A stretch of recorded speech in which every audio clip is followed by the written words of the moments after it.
जो आप मेरा फेस देख रहे हो, 6 महीने पहले इसी चेहरे पे बहुत बड़े-बड़े पिंपल्स थे, एक्नीज़ थे, रेड बम्प्स थे और पिंपल और एक्ने के काफ़ी सारे स्कार थे। कुछ स्कार तो अभी भी हैं, लेकिन कंप्लीटली अभी मेरे पिंपल्स वैनिश हो चुके हैं, रिमूव हो चुके हैं। मैंने होम रेमेडी में हल्दी, मुल्तानी मिट्टी, एलोवेरा और डिफरेंट टाइप की डीआईवाई मास्क ट्राई किए थे, बट कुछ भी असर नहीं किया। इतना ज़्यादा वो सीवियर कंडीशन हो गई थी कि उसके बाद मुझे डर्मेटोलॉजिस्ट को दिखाना ही पड़ गया। और डर्मेटोलॉजिस्ट ने मुझे एक ऐसी स्किन केयर रूटीन दी प्लस मेडिकेशन दिया जिसको कंप्लीटली फॉलो करने से 6 मंथ तक आप देख सकते हो अभी मेरा चेहरा कैसा था और 6 मंथ पहले कैसा था। इस वीडियो में मैं आपको कंप्लीटली अपनी स्किन केयर जर्नी शेयर करने वाली हूँ। क्या चीजें मैंने अवॉइड की थी खाना, क्या लाइफस्टाइल चेंजेस किए थे, क्या फूड चेंजेस किए थे, क्या स्किन केयर रूटीन मुझे डर्मेटोलॉजिस्ट ने बताया था, प्लस क्या मेडिकेशन मैंने किया। ये सारी चीजें मैं आपको बताने वाली हूँ इस कंप्लीट वीडियो में। तो कभी कभी आपकी स्किन की कंडीशन इतनी ज्यादा सीवियर हो जाती है कि उस पर कोई भी होम रेमेडी या फिर कोई भी स्किन केयर प्रोडक्ट, जो मार्केट में इतने सारे स्किन केयर प्रोडक्ट हैं, केमिकल प्रोडक्ट्स हैं, उसको भी अप्लाई करने से आपको कोई फायदा नहीं होता।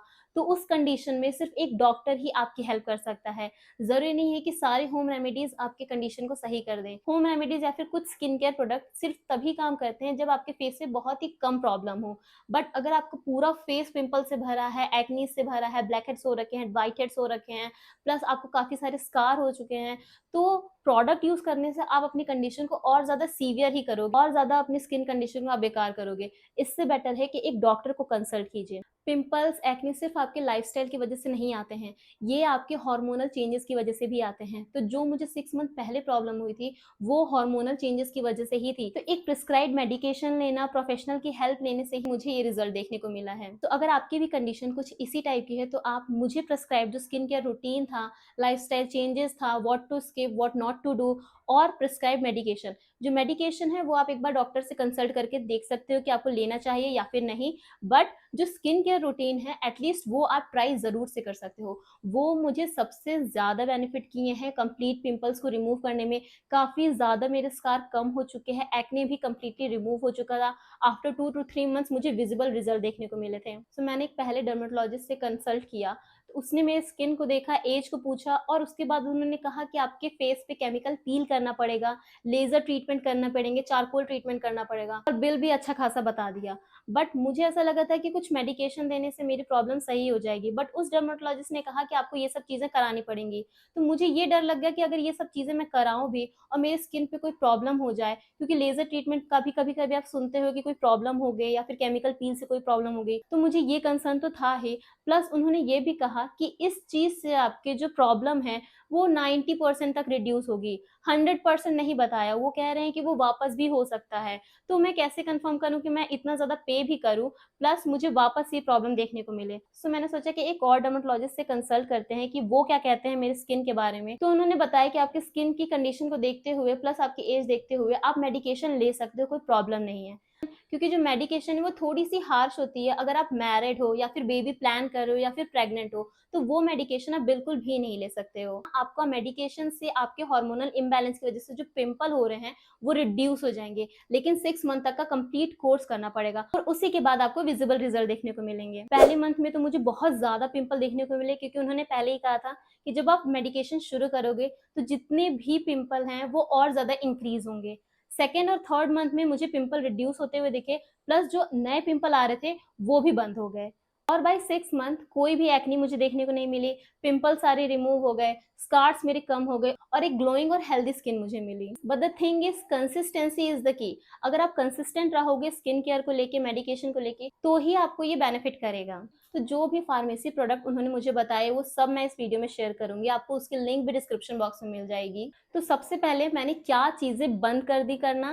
पहला तो पिंपल्स को जो मैं फोड़ती रहती थी, अभी पिंपल्स बहुत ज्यादा जब पक जाते हैं तो उसमें पस भर जाता है, तो वो ऑटोमेटिकली आपका हाथ वहां चला जाता है और वो फूट जाता है, राइट। बट उससे क्या होता है कि बहुत ज्यादा पिंपल्स होने लगते हैं। लोगों को पता तो रहता है लेकिन फिर भी वो ये गलती करते हैं। तो वो चीज मैंने कंप्लीटली बंद कर दी कि पिंपल को एटलीस्ट फोड़ना तो बिल्कुल भी नहीं है। और जब तक ये स्किन केयर में फॉलो कर रही हूँ तब तक कोई भी डीआईवाई एक्सपेरिमेंट नहीं करना मुझे अपने फेस पे, कोई भी रैंडम मास्क नहीं लगाना या फिर कोई भी स्क्रब नहीं करना अपने फेस पे। जब आपके बहुत बड़े बड़े पिंपल्स रहते हो और जब आप उसको स्क्रब करते हो तो उसमें भी वो फूटने के चांसेस इंक्रीज हो जाता है। नेक्स्ट, डॉक्टर ने मुझे मना किया कि शुगरी एंड डेयरी प्रोडक्ट को तो बिल्कुल भी नहीं खाना। तो चाय, कॉफी जिसमें आप चीनी डालते हो, मीठा, सब कुछ बंद हो गया।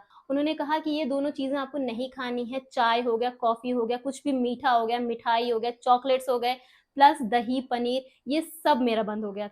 उसके बाद ही मुझे ऐसे रिज़ल्ट देखने को मिले हैं। कुछ लोग क्या करते हैं कि वो मेडिकेशन तो करते हैं, स्किन केयर तो करते हैं, बट फिर भी ये सारी चीज़ें अपनी चालू रख बट ये सारी चीज़ें खाते रहते हैं, तो उनको और ज़्यादा पिंपल्स देखने को मिलते हैं। उनकी मेडिकेशन वर्क नहीं करती, उनकी स्किन केयर वर्क नहीं करती। अगर आपके फेस पे इतनी गंदी कंडीशन हो रखी है पिंपल की, तो पहले आपको शुगरी एंड डेयरी प्रोडक्ट को बंद करना चाहिए और उसके बाद जो भी आप स्किन केयर कर रहे हो, वो करना चाहिए। नेक्स्ट आ जाते हैं फुल रूटीन पे, जो कि डॉक्टर ने मुझे शेयर किया था। अभी अगर मैं मेडिकेशन की बात करूँ, तो मेडिकेशन में मुझे एक ही दवाई दी थी, आइसोट्रेटिनोइन करके 10 एमजी। ये जैसा कि मैंने बताया, हार्श मेडिसिन होती है। अगर आप मैरिड हो या फिर बेबी प्लान कर रहे हो या फिर प्रेग्नेंट हो, तो उनके लिए ये अवॉइड किया जाता है। तो अगर आपका कंडीशन ऐसा है, तो पहले तो आप डॉक्टर को कंसल्ट कीजिए कि आप इस दवाई को ले सकते हो या फिर नहीं, या फिर वो खुद बता देगा कि आपकी कंडीशन के अकॉर्डिंग कौन सी मेडिकेशन बेटर रहेगी। बट ये जो स्किन केयर प्रोडक्ट है, जो फार्मेसी के स्किन केयर प्रोडक्ट हैं, वो आप ज़रूर से यूज़ कर सकते हो, avoiding the chemical skin care product that is available in market. Face wash में मुझे डॉक्टर ने ये रिकमेंड किया था केएलएम क्लीन का फेस वॉश, जिसको सुबह और रात में, मॉर्निंग एंड नाइट दोनों टाइम ही मुझे फेस वॉश करना था। जो भी इसके बाद प्रोडक्ट लगाना है, वो भी मैं शेयर करूँगी। पहला जो स्टेप होता है क्लेंजिंग, 6 मंथ तक मैंने इसको यूज़ किया, ये खत्म हो चुका है। मैंने अगेन इसको अमेज़न से ऑर्डर किया है। 2 के पैक में आता है ये, एक पहले मैंने ऑलरेडी कंप्लीट करके रखा है, ये दूसरा वाला भी खत्म हो गया। ये डेली क्लेंजिंग फेस वॉश है for oily and acne prone skin. So oily और एक्नी प्रोन स्किन के लिए ये बेस्ट है। मेरी कंप्लीटली ऑयली स्किन है, इसी वजह से मुझे इतने ज़्यादा पिंपल देखने को भी मिलते हैं। दैट इज़ वाई कि ये फेस वॉश मुझे बेस्ट सूट किया और आगे भी मैं इसी फेस वॉश को कंटिन्यू करने वाली हूँ। सो फेस वॉश करने के बाद जो भी पिंपल हैं या फिर एक्ने स्कार हैं, इनके लिए डॉक्टर ने मुझे ट्यूब रिकमेंड किया। अभी पहले जब बहुत ज़्यादा सीवियर थे, तो उसके लिए अलग से रिकमेंड किया, जब थोड़े कम होने लग गए तो उसके लिए अलग से रिकमेंड किया। तो अगर स्टार्टिंग में बहुत ज़्यादा पिंपल्स हो रहे हैं, बहुत ज़्यादा एक्ने स्कार्स हो रहे हैं, तो मुझे 2 अलग-अलग ट्यूब दी, एक पिंपल्स के लिए और एक एक्ने स्कार के लिए। दोनों के जो अफेक्टेड एरिया हैं, वो कंप्लीटली अलग होते हैं। जहाँ पे आपके पिंपल हैं, वहाँ पे आपको पिंपल वाली क्रीम लगाना है, जहाँ पे आपको स्कार है, वहाँ पे स्कार वाली क्रीम लगाना है। स्टार्टिंग के 2 मंथ के प्रिस्क्रिप्शन में मुझे ये वाली क्रीम दी, छोटी-सी क्रीम है, बट इसमें आपको मिल जाता है बेंजोइक एसिड, जो कि बहुत ज़्यादा हेल्पफुल है पिंपल्स को रिड्यूस करने में।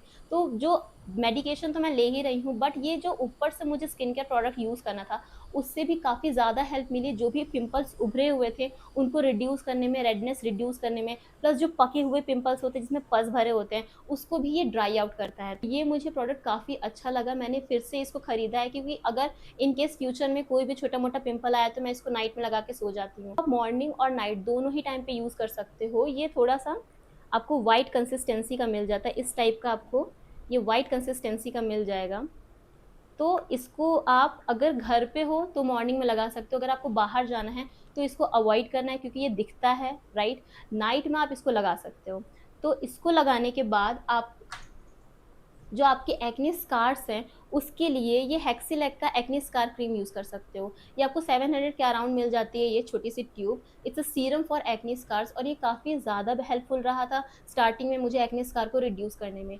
तुरंत आपको एक्ने स्कार रिड्यूस नहीं होता है, 1-2 महीने के बाद ही आपका एक्ने स्कार थोड़ा बहुत रिड्यूस होना शुरू होता है। अभी भी मेरे फेस पे थोड़े बहुत एक्ने स्कार बचे हैं, मैं डेली इनको यूज़ करती हूँ। दोनों ही क्रीम को आपको मॉर्निंग और नाइट में फेस वॉश के बाद यूज़ करना होता है। अभी फेस वॉश के बाद आपने अफेक्टेड एरिया पे जेल ट्रीटमेंट कर लिया, प्लस एक्ने स्कार ट्रीटमेंट कर लिया। अभी उसको कवर अप करने के लिए अगर आप बाहर जा रहे हो, जैसे धूप में जा रहे हो, तो सनस्क्रीन यूज़ करने के लिए, अगर आपका फेस थोड़ा ड्राई आउट हो जाता है, तो उसको मॉइस्चराइज़ करने के लिए उन्होंने मुझे एक मॉइस्चराइज़र बताया, जो कि मेरे स्किन टाइप के अकॉर्डिंग भी है, प्लस उसमें सनस्क्रीन भी है। ये है मॉइस्चराइज़र, फेस मॉइस्ट का क्रीम है। इसमें आपको एसपीएफ 15 मिल जाता है, डेली मॉइस्चराइज़र है, और सबसे अच्छी बात है, नॉन कॉमेडोजेनिक है। नॉन कॉमेडोजेनिक मैंने पहले की वीडियोज़ में भी बता रखा आपने, नॉन कॉमेडोजेनिक का मतलब ये होता है, जो प्रोडक्ट आपके पोर्स को बंद ना करे, और अगर ये प्रोडक्ट आपके पोर्स को बंद नहीं करेगा, क्लॉग नहीं करेगा, तो आपको और पिंपल्स देखने को नहीं मिलते हैं।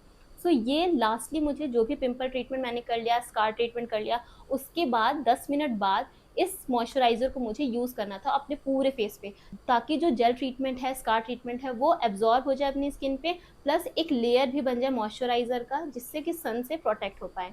So this is very good face moisturiser, इसको भी मैं कंटिन्यू कर रही हूँ। तो स्टार्टिंग के 2 से 3 महीने में मुझे ये वाली क्रीम दी थी जब मेरे बहुत ज़्यादा पिंपल थे। उसके बाद जब पिंपल्स थोड़े बहुत रिड्यूस होने लगे और एक्ने को रिड्यूस करना था, तो उन्होंने मुझे ये वाली क्रीम दी। ये वाली क्रीम है बेंजॉइल पेरोक्साइड जेल, इसमें भी बेंजॉइल पेरोक्साइड है। इसमें बेंजॉइल पेरोक्साइड का थोड़ा-सा ज़्यादा है अमाउंट, 2.5%। उस क्रीम के बाद मैं ये वाला ट्रीटमेंट यूज़ करने लग गई। ये ट्यूब मैं तब यूज़ करती हूँ जब मुझे छोटे एक्ने होते हैं, और वो वाला ट्यूब मैं तब यूज़ करती हूँ जब मुझे बड़े वाले पिंपल्स होते हैं। तो 6 मंथ बाद जब कंप्लीट हो गया मेरा कोर्स मेडिकेशन का, स्किन केयर का, तो उसके बाद भी मुझे थोड़े बहुत स्कार देखने को मिलते हैं अपने फेस पे। उसके बाद उन्होंने मुझे ये वाली cream the, because acne scar वाली स्टार्टिंग में तो वर्क कर रही थी, बट उसके बाद वो वर्क नहीं कर रही थी। तो मैंने बोला कि एक्ने स्कार थोड़ा कम नहीं हो रहे हैं, तो कोई ऐसी क्रीम दीजिए जिससे कि मुझे जल्दी रिज़ल्ट देखने को मिले। उन्होंने मुझे कोजिविट अल्ट्रा करके एक क्रीम है, इसको रिकमेंड किया, और इससे मेरे काफ़ी जल्दी एक्ने स्कार रिड्यूस होने लगे। अभी भी मैं इसको मॉर्निंग और नाइट में यूज़ करती हूँ। इसकी भी कंसिस्टेंसी आपको थोड़ी व्हाइट टाइप की मिल जाएगी, बट इसको कंप्लीटली एब्ज़ॉर्ब कराना होता है अपने फेस पे,